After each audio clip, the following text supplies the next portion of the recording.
नमस्कार आदरणीय दर्शकवृन्द, कार्यक्रम इमेज संवादमा यहाँहरूलाई हार्दिक स्वागत छ। आजको यस कार्यक्रममा मैले नेपाल सरकारका कानुनी सल्लाहकार महान्यायाधिवक्ता रमण कुमार श्रेष्ठलाई निम्त्याएको छु। उहाँसँग आजको यो कार्यक्रममा सोध्नुपर्ने जम्मी दुईवटा विषय छन्। एउटा, सरकारी तलब भत्ता लिएर अहिले सरकारी वकिलहरूले इजलास बहिष्कार गरिरहेका छन्। यो कति न्यायसङ्गत छ, एउटा सन्दर्भ यसमा केन्द्रित रहनेछ भने अर्को, नेपाल सरकारको कानुनी सल्लाहकारको हैसियतमा महान्यायाधिवक्ता कार्यालयले सङ्क्रमणकालीन न्यायसँग जोडिएका मुद्दाहरूलाई टुङ्गो लगाउनको लागि के भूमिका खेलिरहेको छ। दुईवटा विषयमा आजको यो कार्यक्रम केन्द्रित हुनेछ। म कार्यक्रममा स्वागत गर्न चाहन्छु महान्यायाधिवक्ता रमण कुमार श्रेष्ठज्यूलाई। श्रेष्ठज्यू, कार्यक्रममा स्वागत छ। धन्यवाद। कार्यक्रमको सुरुवात गरौँ। अहिले तपाईँहरूले जुन आन्दोलन गरिरहनु भएको छ, खास गरिकन न्यायाधीश नियुक्तिका सन्दर्भमा तपाईँहरूका केही विमतिहरू छन् र तपाईँहरूले इजलास नै बहिष्कार गर्नुभएको छ। किन बहिष्कार गर्नुपर्ने परिस्थितिसम्म तपाईँहरू पुग्नुभयो? अब यस्तो छ, यो यसपालि उच्च अदालतको 80 जना न्यायाधीशहरूको नियुक्ति भयो। त्यो नियुक्ति हुँदा केही कानुन व्यवसायबाट आउँछन्, केही न्यायाधीशबाट आउँछन्, केही न्याय सेवाका अधिकृतहरू आउँछन्। त्यसमा फर्स्ट क्लासको अथवा सहसचिव लेभलको 5 वर्ष सहसचिव भएको समय जसको पुगेको छ त्यो आउँछ। न्याय सेवा भन्दा तीनटा सेवा पर्छ। फेरि तीनटा उपसमूह भन्नुहोस् न, सरकारी वकिल, अदालत र कानुन मन्त्रालय अन्तर्गतका कानुन सचिवहरू सहसचिवहरू पर्छन्। त्यसको कस्तो छ जनशक्ति भने, सर्वोच्च अदालत अन्तर्गत 2टा सचिव भन्नुहोस्, न्याय परिषदको एउटा सचिव अनि सर्वोच्च अदालतको रजिस्ट्रार र 24 जना सहसचिव हुन्छ। कानुन मन्त्रालय अन्तर्गत त्यहाँ पनि 5 जना 6 जना सचिव अनि त्यसपछि सहसचिव 21 जना हुन्छ। अब महान्यायाधिवक्ता कार्यालयमा के भन्छ, 4 जना सचिव, त्यसपछि 31 जना सहसचिवको मेन पावर छ। अब यसको त्यही अनुसारको स्ट्रक्चर पनि छ। यसपालि न्यायाधीश उच्च अदालतको न्यायाधीशको सिफारिस गर्दा संविधानको धारा 140 को धारा 3 मा के भन्छ भने, न्याय सेवाका 5 वर्ष पुगेका फर्स्ट क्लासका अफिसर कम्तीमा भन्छ, त्योभन्दा विशिष्ट पनि जान सक्ने भयो। 3टा कुरालाई आधार बनाऊ भन्छ: ज्येष्ठता, योग्यता, कार्य सम्पादन मूल्याङ्कनको स्तर। यो 3टा कुरालाई लिएर निर्णय गर भनेर भन्छ। अब यो 3टा हिसाबले हेर्दा न्याय सेवा अन्तर्गत जसलाई न्यायाधीश बनायो त्यो हेर्दा अब ज्येष्ठताको हिसाबले गर्नुहुन्छ भने 11 जना सचिव छन् जम्मा। त्यो मध्ये सबभन्दा सिनियर 3 जना सरकारी वकिल छन्, सबभन्दा सिनियर।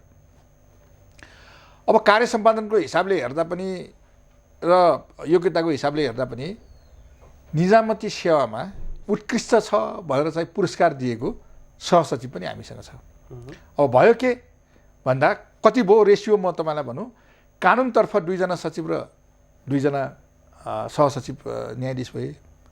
त्यसपछि अदालततर्फ 2 जना सचिव र 4 जना चाहिँ सहसचिव न्यायाधीश भए। कानुनतर्फ पनि जतिले मागे सचिवहरूले मागे न्यायाधीश त्यति नै भए, सहसचिव अलिकति घटाए।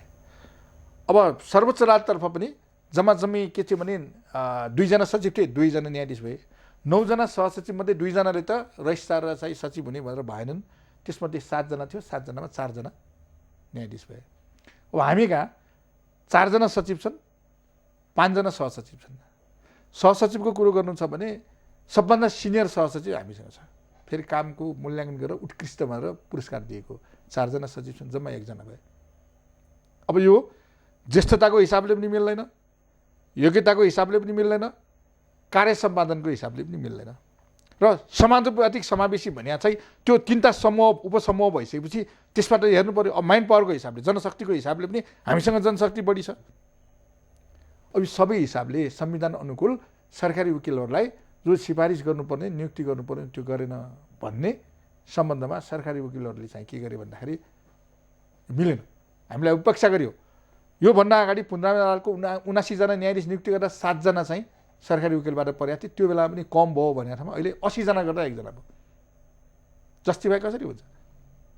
त्यसो भए हुनाले अब ट्रेड युनियनहरू छ त्यहाँ, होइन, उनीहरूले पनि यो फेरि 1300 जनशक्ति छ हामीसँग, 400 सरकारी वकिल छन् देशभरि, है।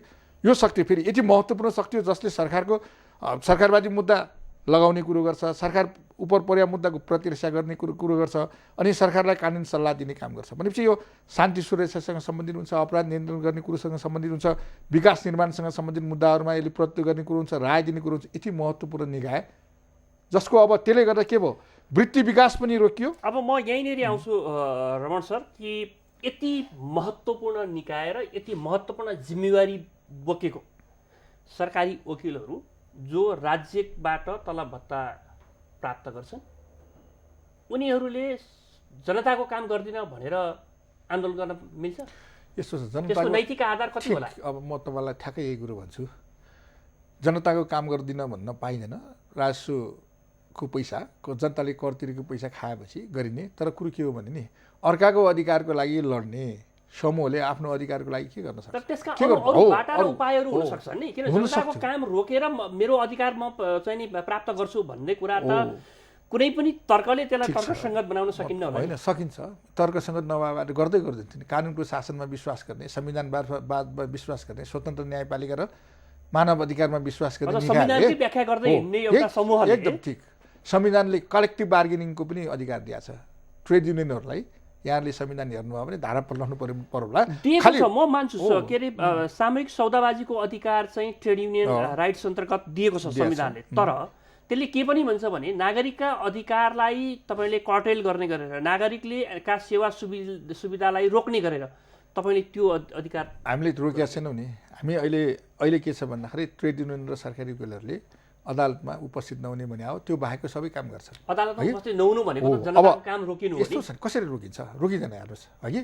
त्यो त सम्बन्धित निकायले सुनवाई गर्नु पर्यो, के अरे फैसला गर्न भएन सरकारी वकिल अनुपस्थित हुन्छ। तर त्यसले त तपाईँको अल्टिमेटली के भन्यो भन्दाखेरि जनताले चाँडो न्याय प्राप्त गर्ने कुरामा त तपाईँहरू नै बाधक हुनुभयो नि। यस्तो छ नि, हेर्नुहोस्, तपाईँले अहिले चाँडो न्याय प्राप्तिमा बाधक छ भनेर भन्नुभयो। चाँडो न्याय भने के हो? होइन, कसले कसले न्याय पाउने हो? जसले न्याय होइन, कुरामा म सहमत छु कि 80 वर्षसम्म चाहिँ नि धाउँदा पनि न्याय नपाएका दृष्टान्तहरू हाम्रै न्यायालयको एउटा चाहिँ नि इतिहास बनेको छ। तर यसको मतलब त्यो कुरालाई देखाएर तपाईँले एक्जिक्युसन माग्न पाउनुभयो कि यो कस्तो हुन्छ भने हरेक कुरोको लिमिटेसन हुन्छ। हेर्नुहोस् है, मान्छेलाई उपेक्षा गर्ने कुरो पनि हद भइसकेपछि, भन्नुहोस् न 79 जनामा 7 जना गरियो, त्यो पनि पुगेन भनेर भनेको थिएँ। त्यो बेलामा त आन्दोलन गरेन नि। अहिले 80 जनामा 1 जना गरियो। तर अब तपाईँलाई त्यसो भने यो जुन आन्दोलन, जुन प्रकृतिको आन्दोलन अहिले सरकारी वकिलहरूले गरिरहेका छन् र त्यसको नेतृत्व तपाईँ स्वयंले गरिरहनु भएको छ। मैले नेतृत्व गरे होइन, मैले समर्थन गर्नुभएको छ। जे होस् न, समर्थन गर्नुभएको छ। र तपाईँ नेपाल सरकारको प्रधानमन्त्रीको कानुनी सल्लाहकार। ठिक। त्यो न्यायाधीश नियुक्ति कसले गरेको छ? ठिक छ, प्रधानमन्त्री स्वयं न्याय परिषदले गरेको छ, जहाँ प्रधानमन्त्रीको प्रतिनिधित्व कानुन मन्त्रीले गरेको छ। के भन्छ, वरिष्ठ अधिवक्ताले गरेको छ। प्रधान न्यायाधीश स्वयं त्यसको अध्यक्षता गरिरहनु भएको छ। स्वयं राज्यले यो निर्णय गरिरहेछ भने त्यसको अनरसिप चित्त नबुझ्दै पनि त लिनुपर्ने निकाय होला नि तपाईँको। यस्तो छ, हेर्नुहोस्, यसलाई कसरी हेर्न जरुरी छ भने यो नेपाल सरकारको कानुनी सल्लाहकार एउटा, सरकारी वकिलहरूको प्रमुख अर्को, दुईवटा दायित्व छ। अझ अर्को दायित्वहरू पनि छ मानवीयताको। हेर्नुहोस्, त्यसैले कहिलेकाहीँ यो नेपालमा अचम्म लाग्छ कि यहाँ त कस्तो चलन छ भने आफ्नो पार्टीको मान्छेले आफ्नो मान्छेले जे गरे पनि, अपराधै गरे पनि त्यसलाई माफ दिनुपर्छ, छुट दिनुपर्छ, मुद्दा चलाउनु हुन्न भन्ने संस्कार बोकेका मान्छे। तपाईँले अमेरिकाको प्रतिसभामा आफ्नो पार्टीको मान्छेले ल्याएका चिजहरूलाई फेल गराएको कुरा थाहा छ कि छैन? त्यसले हेर्नुहोस्, यो लोकतन्त्र हो नि, गणतन्त्र आइसकेको छ के। गणतन्त्रमा हेर्नुहोस्, त्यो यदि पहिलाकै मानसिकता उयो राजावादी मानसिकता राख्ने हो भने त तपाईँले भने कुरो ठिक हो है। होइन भने आफ्नो अधिकारको लागि बोल्न सबैले पाउनुपर्छ। यहाँ तपाईँले चाहिँ नमिसाउनुहोस् त्यसलाई। त्यहाँ चाहिँ कस्तो भन्दाखेरि न्याय परिषद भनेको नेपाल सरकार हो त? सक्नुहुन्छ? होइन। नेपाल सरकारमा, के अरे न्याय परिषदमा नेपाल सरकारको पनि एउटा प्रतिनिधि छ। त्यसैले चाहिँ तपाईँले कसरी बुझ्दै हुनुहुन्छ भने त्यो भनेको त्यो हो, त्यो भनेको त्यो हो भन्नुभयो भने त्यसको भित्रको कुरा गर्ने हो भने, अझ भित्री कुरा गर्ने हो भने, अझ बालुवाटारमा जहाँ प्रधान न्यायाधीशको निवास छ, मध्यरातमा त्यहाँ बसेर निर्णय को पात्रहरू बसेर निर्णय गरे भन्ने कुरालाई खोतल्ने हो भनेदेखि त यसको अझ भयावह तस्बिर निस्कन्छ। तर तपाईँसँग यो विषय सरकार नभएको हुनाले म यो विषय यहाँ जोड्न चाहन्न। मात्रै के हो भने मेरो चाहिँ तपाईँसँगको सरकार तपाईँ आम नेपाली नागरिकको तर्फबाट जो सरकारवादी हुने मुद्दा हुन्छ त्यसको प्रतिरक्षा गर्ने, त्यसको प्रोसिक्युसन गर्ने, मुद्दा अगाडि बढाउने एउटा जिम्मेवार निकायको प्रतिनिधित्व गर्नुहुन्छ तपाईँले, नेतृत्व गर्नुहुन्छ तपाईँले। म सामूहिक सौदाबाजीको पक्षधर मान्छे हुँ, तर यसको सँगसँगै एउटा नागरिकले जुन न्याय प्राप्त गर्ने सन्दर्भ छ त्यो तपाईँहरूका आन्दोलनका कारण उसले न्याय प्राप्त गरेन भने त त्यो ठुलो अन्यायमा परिणत हुन जान्छ। ठिक, तपाईँले ठिक प्रश्न गर्नुभयो। त्यो कुरोलाई असर नगर्नुपर्छ, त्यो कुरोलाई असर नगर्न के गर्नुपर्छ सम्बन्धित निकायले सोच्नुपर्छ। हेर्नुहोस्, कसैलाई अन्याय गरिसकेपछि अन्यायको विरुद्धमा बोल्ने भनेको कुरो, अन्यायको विरुद्धमा आफ्नो कुरो राख्ने भनेको कुरोले अनि तपाईँ भन्नुहोस् न, सरकारी वकिल अर्काको अधिकारको लागि लड्ने, आफ्नै अधिकारको लागि लड्न नसक्नेले के गर्छ? अर्काको अधिकारको लागि के गर्छ? त्यसो त तपाईँको नेपाल बार पनि के भन्दैछ भने हामीलाई पनि चित्त बुझेको छैन यो आन्दोलन, हामी असहयोग गर्छौँ चाहिँ बेन्चलाई भनिरहेछ, तर उसले जनताको मुद्दा त बोक्दिन भनेको छैन नि। हामीले पनि भनेको छैन, तर तपाईँहरूले त कामै रोकिसक्नु भयो नि। काम त रोकिन्छ नि, काम त रोकिन्छ, निश्चित समयसम्म रोकिन्छ। तपाईँलाई भनौँ, योभन्दा 6 महिना अगाडि सर्वोच्च अदालतका कर्मचारीहरूले आन्दोलन गरे, न्यायाधीशले बेँचै बसेन, किन फाइल गएन? प्रश्न गर्नुहोस् न एकचोटि, तपाईँहरूले के गर्नुभएको थियो भनेर सोध्नुहोस् न। अब मलाई अर्को एउटा प्रश्नको जवाब दिनुहोस्। यो सरकारी वकिलहरूले अहिले जुन आन्दोलन गरिरहेका छन्, यो आन्दोलनले अहिलेको निर्णय करेक्सन हुने सम्भावना छ, सुधार हुन सक्ने सम्भावना छ? किनभने न्यायाधीशले नियुक्ति लिइसके। ठिक हो। भने जब यसबाट यो आन्दोलनले यो अहिलेको निर्णय सुधार हुन सक्ने सम्भावना छैन भनेदेखि त यसले त जनता सफर गर्ने भयो नि। मेरो प्रश्न त्यहाँ मात्रै हो। ठिक हो, तपाईँले त्यही भएर त एकपक्षीय रूपले हेर्नु भएको छ कि जनताको अलि बहुपक्षीय रूपले हेर्नु। निर्णय करेक्सन गर्ने विभिन्न माध्यम हुन्छ। के हुनसक्छ त्यसको उपाय? के हुनसक्छ? जस्तो अहिले त्यही उपाय त्यही लेखा छ, जो ट्रेड युनियन र सरकारी वकिल समाजले सम्बन्धित निकायमा पेश गरे वक्तव्य अथवा मागपत्रमा भनौँ, आज भनिदिनु, उच्च अदालतको न्यायाधीश खाली भएको मितिले 7 दिनभित्र गरियोस्, त्यसमा चाहिँ सरकारी वकिललाई एड्रेस गरियोस्। त्यसपछि भनेको अब खाली हुने ठाउँमा त्यसपछि अर्को के भनेका छन्, त्यो जुन सिनियरिटीको कुरो छ नि त्यसलाई पुनर्विचार गरियोस्। त्यो गर्दा सकिन्छ त्यो। त्यसपछि जिल्ला अदालतका न्यायाधीशहरूको नियुक्ति गर्दा त्यहाँ चाहिँ पहिले जस्तो उपेक्षा नगरियोस्। के गाह्रो कुरो छ? सजिलै हुने कुरो उनीहरूले नै सुझाएछन् के सुझाव। त्यसैले चाहिँ यहाँ बुझ्नु कसरी लम्बिला त त्यसो भने यो प्रकरण कति जेल लम्बिला? सम्बन्धित निकायले जान्ने कुरो। म तपाईँ आम नेपाली समक्ष बोलिरहनु भएको छ र तपाईँले भनिदिनुहोस् कि तपाईँको मुखबाट उनीहरू सुन्न चाहन्छन् जो सरकारवादी मुद्दामा तपाईँहरूको आश गरेर बसेका छन्, ती मानिसहरूले के थाहा पाउन् कि कहिलेसम्ममा यो समस्याको समाधान हुन्छ? सम्बन्धित निकायले ध्यान दियो भने यो 2 मिनटमा समाधान हुन्छ। अहिले भर्खरै समाधान हुन्छ। हामी चाहन्छौँ यो सम्बन्धित निकायले यसमा ध्यान दियोस् र यो खास गरिकन जनता प्रभावित हुने र जनतामा असर पर्ने काम चाहिँ नि चाँडै नै टुङ्गियोस्। म अर्को प्रसङ्गमा जान चाहन्छु तपाईँसँग कि तपाईँ नेपाल सरकारको कानुनी सल्लाहकार, महान्यायाधिवक्ता, तपाईँले अघि मसँग कुराकानी गर्दै एउटा एकदमै राम्रो स्टेटमेन्ट दिनुभएको छ कि म नेपाल सरकारको कानुनी सल्लाहकार त हुँ, तर त्यसभन्दा बढी भूमिका जनतासँग जोडिएको विषय पनि महान्यायाधिवक्ताको छ। त्यही हुनाले तपाईँलाई तपाईँ कुन सरकारले तपाईँलाई नियुक्त गर्यो, कुन पार्टीको नेतृत्वमा अहिलेको सरकार छ भन्ने विषयसँग म जोड्न चाहन्न। एउटा महत्त्वपूर्ण विषय अहिले हाम्रो शान्ति प्रक्रियाको विषय जो अहिले पनि टुङ्गिसकेको छैन। यति बेला हामी सङ्क्रमणकालीन न्यायको एउटा चाहिँ फेजमा छौँ र 2वटा आयोगहरू बनेका छन्। ती आयोगहरूले आफ्नो काम गरिरहेछ। 2 वर्षको उनीहरूको समयावधि करिब सकिन लागिसकेको छ। सम्भवतः म्याद थपिएला, 12-15 दिन, कति 15-20 छ। आयोगले जुन प्रतिवेदन दिनेछ त्यो महान्यायाधिवक्ता नेपाल सरकारलाई बुझाइसकेपछि सरकारले महान्यायाधिवक्ताको कार्यालयमा ल्याउनेछ। तपाईँले महान्यायाधिवक्ता हुने बित्तिकै एउटा स्टेटमेन्ट दिनुभएको थियो कि जुन खालको ऐनको परिकल्पना गरियो अनि ऐनले जुन खालको यी घटनाहरूमा संलग्न भएका मान्छेहरूलाई दण्ड माफीका सन्दर्भमा जे कुरा गर्यो त्योसँग म पूर्णतः सहमत छैन, 100% सहमत छैन कि गम्भीर अपराधमा संलग्न भएका पात्र र प्रवृत्तिहरूलाई आम माफी दिने कुरामा म सहमत छैन भनेर भन्नुभएको थियो। तपाईँ आजका दिनमा पनि यो कुरामा यो स्टेटमेन्टमा कायम हुनुहुन्छ कि केही फेरबदल भएका छन्? हेर्नुहोस्, तपाईँले टिआरसीको बारेमा कुरो गर्नुभयो, दण्डकालीन घटना, एकदम धन्यवाद। हेर्नुहोस्, म 3-4वटा कुरो महत्त्वपूर्ण कुरो गर्छु र के आधारमा ऐन संशोधन हुनुपर्छ भनेर भन्छु। पहिलो कुरो, आम माफी हुनुपर्छ भन्ने होइन। यदि गम्भीर अपराध कसैले गरेका छन् दण्डकालमा भने त्यसलाई सजाय हुन सक्छ, सजाय गर्नुपर्छ भन्ने पहिलो कुरो। अर्को कुरो हदम्याद लाग्न हुन्न, किनभने धेरै अगाडिको कुरो हो। अर्को बेपत्ता र चाहिँ जुन यातना छ त्यसलाई अपराधीकरण गरिएको छैन, अबको संशोधनमा त्यो गर्नुपर्छ। यति कुरो भनिसकेपछि अब ऐन के आधारमा संशोधन हुनुपर्छ? 7वटा कुरो भनेको छु मैले। पहिलो, पीडित, त्यसलाई ध्यान दिनुपर्छ। दोस्रो, राष्ट्रिय कानुन है हामीसँग छ, त्यसलाई ध्यान दिनु पऱ्यो। के कानुन छ, अरू कानुनहरूसँग पनि त्यसलाई चाहिँ अलिक ट्याली गर्नुपर्छ। तेस्रो, कम्प्रिहेन्सिभ पिस एग्रिमेन्ट, बृहत शान्ति सम्झौता, त्यसमा लेखिया छ केही कुराहरू, त्यो आधारभूत कुरो हो होइन। चौथो, तपाईँको सर्वोच्च अदालतको फैसला, सर्वोच्च अदालतको फैसलाले केही गाइड गरिएको छ, हेर्नुहोस्, केही निर्देशन दिएको छ, के गर्नुपर्छ, के गर्नुहुन्न भनेर दिएको छ।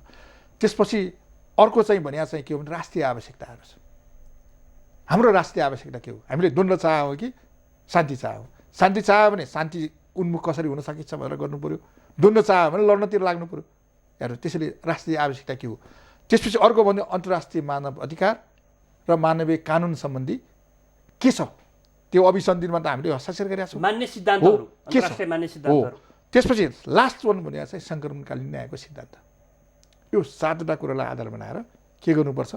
त्यो ऐन संशोधन गर्न जरुरी छ। त्यो ऐन संशोधन गरेर बनिसकेको छ। म एटर्नी जनरल भइसकेपछि मैले अहिले भने नि 3-4वटा कुरो अघि भने, अहिले 7वटा कुरो भने। यसको आधारमा ऐन संशोधन हुनुपर्छ भने ऐन संशोधन गर्ने त्यो मसौदा तयार गरेर सम्बन्धित निकायमा पुगिसकेको छ। हेर्नुहोस्, अब मुलुक कस्तो भयो यसलाई मलाई दिनुहोस्। मुलुक कस्तो भयो हेर्नुहोस्, कहिले के समस्या आउँछ, कहिले के समस्या आउँछ। हेर्नुहोस्, अगाडि एउटा समस्या आएको थियो, सरकार परिवर्तन हुने स्थिति भयो। त्यसपछि पछिल्लो चरणमा अर्को समस्या, अहिले संविधान संशोधन चुनावको कुरो आएछ। हेर्नुहोस्, है फेरि एउटा चाहिँ समस्या, त्यसैले चाहिँ त्यस्तो भएको छ। र सरकार चाहिँ एकदम त्यसमा सिरियस छ। प्रधानमन्त्रीज्यूले स्वयं बोल्नु भएको छ, माफी हुन्न, माफी। म एउटा तपाईँसँग यसमा क्रस क्वेसन गरिहालौँ कि यो विषय पनि जति मैले अघि कुरा गर्दै थिएँ उत्तिकै अझ बढी महत्त्वपूर्ण छ। एकदम महत्त्वपूर्ण, किनभने यो दशकौँदेखि हामी यही विषयमा रुमलिरहेका छौँ। ठिक हो। आज पनि 2वटा आयोग गठन, जुन कानुनमा टेकेर आयोग गठन गरियो, त्यसको पीडितदेखि तपाईँको अन्तर्राष्ट्रिय समुदायसम्मले पनि त्यसलाई स्वीकार गरिरहेको सन्दर्भ छैन। यद्यपि उनीहरू हेर्दैछन्, केही काम गर्छ भने त्यसलाई पोजिटिभ रिजल्ट आयो भने त्यसलाई नमान्नुपर्ने केही कारण छ र भनेर हेरिरहेका छन्। त्यसकारण धेरै मान्छेको आँखा तपाईँहरूतिर छ, भनेको नेपाल सरकार महान्यायाधिवक्ता कार्यालयतिर छ। तपाईँले अघि जुन विषय उठान गरिरहनु भएको छ त्यो विषयमा महान्यायाधिवक्ता कार्यालयको तर्फबाट कानुन, तपाईँले जुन 7वटा विषय र अगाडि 3वटा विषय जोडेर कुरा गर्नुभएको छ, त्यसै सिद्धान्तमा टेकेर कानुन सुधारका लागि काम गइसक्यो। अर्को कुरो पनि हेर्नुहोस्, फेरि अगाडिको सरकारले एउटा के गरेका थिएन भने यो बेपत्ता तथा सत्यनिर्माण सम्बन्धी ऐन जो छ त्यसको दफा 29मा विशेष अदालतको गठन हुने भनेको छ। तर विशेष अदालत गठनको ऐन पनि ड्राफ्ट गरेका छैन। र विशेष अदालत ऐन त्यसको नाम पनि भयो सङ्क्रमणकालीन न्याय विशेष अदालत भनेर नामाकरण गरेर त्यसको पनि ड्राफ्ट गइसकेको छ। हेर्नुहोस्, अब त्यो किन रबर सर, म यहीँनिर तपाईँसँग बुझ्न चाहन्छु, तपाईँ एकजना कानुनको विद्यार्थी, थुप्रै मुद्दाहरूमा तपाईँले बहस गर्नुभएको छ। तपाईँ भन्नुहोस् त, यो मुद्दामा जुन प्रिन्सिपलमा हामी अहिले बसिरहेका छौँ, यसलाई विशेष अदालत नै गठन गरिरहनु पर्ने जरुरी छ? यहाँ शङ्का के छ, म तपाईँलाई त्यो पनि भनिहालौँ। शङ्का के छ भने विशेष अदालतमा, किन यो आशंका भयो, किन विश्वासको खडेरी पऱ्यो क्या हामी यहाँ। दलहरूले आफू निकटका मान्छेहरूलाई विशेष अदालतमा न्यायाधीश नियुक्त गर्छन् र तपाईँले जतिसुकै राम्रो चाहिँ नि के मुद्दा लिएर जानुभयो भने पनि त्यो मार्फत दलहरूका स्वार्थ मिल्ने गरिकन त्यसको फैसला ल्याउने खेल भएको छ भन्ने यति बेला पीडित र अन्तर्राष्ट्रिय समुदायको आशंका छ। त्यसो भने यसलाई रेगुलर कोर्टमै किन लैजान सकिन्न? एकदम ठिक प्रश्न गर्नुभयो। मैले अघि 7वटा कुरो भनेको थिएँ नि, सङ्क्रमणकालीन न्यायको सिद्धान्तले रेगुलर कोर्टमा जानुपर्छ भन्छ, हेर्नुभएको चाहिँ छैन। अन्तर्राष्ट्रिय मानव अधिकार र मानवीय कानुनले त्यसो भन्छ, अन्तर्राष्ट्रिय प्र्याक्टिस के छ हेर्नुभएको छ। त्यसैले हेर्नु, रेगुलर कोर्टमा गयो भने हुने कुरो हेर्नुहोस्, त्यो पीडितको हिसाबले पनि हुन्न। जस्तो भन्नुहोस् न, अहिले रेगुलर कोर्टमा कुनै कसैलाई ज्यान मुद्दा हामीले हाल्यौँ भने त्यसले के गर्छ? त्यसले ज्यान मार्या हो कि होइन, मार्या हो भने उसलाई कति कैद हुने, यति हो नि उसले गर्ने। खुबै गऱ्यो भने सर्वोच्च जन्मकैद भन्छ, त्यो सरकारी कोषमा जान्छ। पीडितलाई राहत हुन्छ कि हुन्न? पीडितलाई के चाहियो? उसलाई अब जस्तो कुनै परिपूरण, सुन्नुहोस् न, मैले अनि अहिलेको रेगुलर कोर्टले चाहिँ परिपूरणको काम गर्छ, दिन्छ। क्षतिपूर्तिको कुरो छ, कसैको नाममा बाटो बनाउनु पर्ने, उसलाई इज्जत सम्मानको लागि आइडी कार्ड दिनु पऱ्यो, त्यो द्वन्द्व पीडित मान्छे हो भनेर भन्नु पर्यो। तर यो प्रावधान सहितको व्यवस्था ऐनमा राखेर त्यो निर्णय गर्ने जिम्मा हामीले रेगुलर कोर्टलाई दियौँ भने यही त तपाईँले त्यही बुझ्नु भएन। हेर, सङ्क्रमणकालीन न्यायको सिद्धान्त, इन्टरनेसनल ह्युमन राइट्स, ह्युमेनिटेरियन ल, अनि त्यसपछि सबै केही बुझ्नु भएन के? यो बुझ्नुहोस् पहिला। यो हेर होइन, तपाईँले बुझ्नु भएन, होइन तपाईँले बुझ्नु भएन। सुन्नुहोस्, मैले एउटा कुरो, दोस्रो कुरो ठिक छ हेर्नुहोस्, तपाईँ एउटा कुरो के भने जहाँ जहाँ द्वन्द्व भएको छ अन्तर्राष्ट्रिय प्र्याक्टिस के छ, त्यो विशेष अवस्था हो। तपाईँ रेगुलर कोर्टमा चल्ने जनरल हो, विशेष अवस्थामा चल्या विशेष। तपाईँ भ्रष्टाचारको मुद्दा किन विशेष अदालतमा चलाइन्छ? हो, मैले बुझेँ यो कुरा। म तपाईँसँग यहीँनिर मैले तपाईँसँग बुझ्न खोजेको कुरा के म होइन, यहाँ मलाई भन्न दिनुहोस्, म अलिकति भन्छु किन हामीले त्यो विशेष कानुन हामीलाई चाहिन्छ भने परिपूरणको साइट केही गर्दैन। अहिले अन्तरिम राहत चाहिएको छ, सम्मान गर्नु परेको छ, तिनीहरूलाई गाउँमा लगेर पुनर्स्थापित गर्नु परेको छ, होइन? त्यसपछि क्षतिपूर्ति दिनु परेको छ। तपाईँले अहिले ज्यान मुद्दा चलायो भने जिल्लाहरूले त्यो दिन सक्छ। फेरि अर्को हेर्नुहोस्, स्ट्यान्डर्ड एउटै हुनुपर्छ। 75वटा जिल्लाहरू छ, कति ठाउँमा मुद्दा चलाउनु छ, अनि 75 टाइपको चाहिँ फैसला हुन्छ। कतिले सङ्क्रमणकालीन न्याय बुझाएको छ, कतिले ह्युमन राइट्स बुझाएको छ, सबै बुझाएको छ। त्यसैले त्यो न्यायाधीश पनि ह्युमन राइट्सको कुरो पनि र क्राइम एन्ड जस्टिसको कुरो पनि बुझा हुनु पर्यो। त्यसको लागि फेरि एउटा कुरो के भने एउटा जिल्लामा जस्तो अपराध गर्यो त्यही प्रकारको अपराध अर्को जिल्लामा गएर अर्को सजाय गर्न मिल्छ मिल्दैन? त्यसैले तपाईँको र मेरो मलाई अलिक भन्नुहोस्, त्यसैले यो जुन स्ट्यान्डर्ड हुन्छ नि, सिङ्गल स्ट्यान्डर्ड है, त्यो भयो भन्नाले के हो भन्दाखेरि त्यो हरेक हिसाबले मैले होइन, त्यो एकदम तपाईँको कुरासँग म विमति राख्दिनँ, मेरो पनि कुनै विमति छैन यसमा। तर यसो हो भने तपाईँ हामी अर्थात् अन्तर्राष्ट्रिय कम्युनिटी, नेपालको ह्युमन राइट्स सेक्टरका मान्छेहरू, होइन, नेपालको कानुनका क्षेत्रमा काम गर्ने वकिलहरू सबैले एउटा ख्याल गर्नु परेर सचेतता अपनाउनु पर्ने कुरा चाहिँ त्यो विशेष अदालत जो बन्छ त्यति बेला चाहिँ हामीले अहिले जे विषयमा कुराकानी गरिरहेका छौँ त्यो ज्ञान भएको, सिप भएको र यो मान्यता र मापदण्डलाई ख्याल गर्न सक्ने पात्रहरू पनि आउनु पर्यो न्यायाधीशका रूपमा। एकदम। र दलले आफ्ना चाहिँ नि आफू अनुकूल भन्दा पनि पीडित नागरिकले न्याय पाउने खालको कुरालाई चाहिँ उनीहरूले इन्स्योर गर्नु पर्यो। त्यही भएर त हेर्नुहोस्, यहाँ अहिले हेर्नुपर्ने नै यही हो। हेर्नुहोस्, विशेष अदालत ऐनमा न्यायाधीशहरूको नियुक्ति अहिले प्रस्तावितमा भनौँ न, न्याय परिषदकै परामर्श वा सिफारिसमै हुने कुरो छ। उसले हेर्नु पर्यो नि त्यो न्यायसँग सम्बन्धित काम गर्ने। हेर्नुहोस्, अब उसकै निर्णय बेठिक हुन्छ भने त हामीले भन्नु केही छैन, हामीले त नीतिगत कुरो नै गराउने हो। त्यसो भयो भन्नाले चाहिँ के हो भने यसमा पनि विवाद छैन। फेरि धेरै विवाद नहुँदै कहिलेकाहीँ कस्तो हुन्छ भने सानातिना कुराहरूले असर गर्छ। जस्तो तपाईँलाई म भनौँ, समय एकदमै सकिन लाग्यो। तपाईँसँग एउटा प्रश्नको मैले जवाफ लिनै पर्ने छ। अब हुन त सरकार फेरबदल भइरहन्छ हाम्रो देशमा, होइन? अब कति चाँडो सरकार फेरिएला, तपाईँ कति समय त्यहाँ रहनु होला, त्यो एउटा अर्को पाटो छ। तर तपाईँ रहनुभयो भने भन्ने कल्पनाका साथ म यो कुरा गरिरहेको छु, त्यो अपेक्षा पनि गर्छु तपाईँ त्यहीँ रहनु होला। तपाईँ सधैँ आएको प्रतिवेदन आयो र तपाईँले आयोगले दिएका प्रतिवेदनका आधारमा मुद्दाहरू अदालतमा पेश गर्नुपर्ने अवस्था आयो भने दलीय ढङ्गले आउने अदालत आयोगले दिएका कतिपय सिफारिसहरूमा दलको स्वार्थ अनुकूल नहुन पनि सक्छ, नेताहरूको स्वार्थ अनुकूल पनि नहुन सक्छ। त्यस्तो घटनामा उनीहरूको अनुकूल हुने गरेर मात्रै मुद्दा चलाऊ भनेर तपाईँलाई यदि दबाब आयो भने तपाईँ त्यो दबाब अस्वीकार गर्नुहुनेछ या तपाईँका नियुक्तिका कतिपय 17-18 पक्षहरूका कारणले तपाईँले त्यसलाई चाहिँ स्वीकार्नुहुनेछ? यति चाहिँ तपाईँले मलाई यस्तो छ। यो कुनै तपाईँको प्रश्नै भएन भन्छु म है।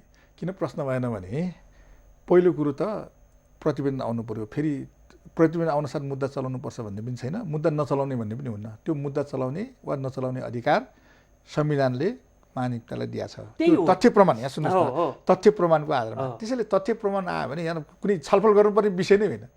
कसैले गम्भीर अपराध गरेको भनेर तथ्य प्रमाण आयो, मुद्दा चलाउनु पर्ने सम्मको चाहिँ आधार प्रमाण भयो भने त्यहाँ नचलाउने भन्ने त सवालै आउँदैन। यो प्रश्नै गर्नु पर्दैन भने नि यहाँ दलको अहिले आउनु होला, धेरै देशभरि घटना घटिया हुन्छ नि। म अहिले भन्नुहोस् न, माओवादीका मान्छेलाई मुद्दा चलिरहेको छैन, काङ्ग्रेसको सरकार भयो बेला काङ्ग्रेसको मान्छेलाई मुद्दा चलिरहेको छैन, एमालेको सरकार भयो बेला एमालेको मान्छेलाई मुद्दा चलिरहेको छैन।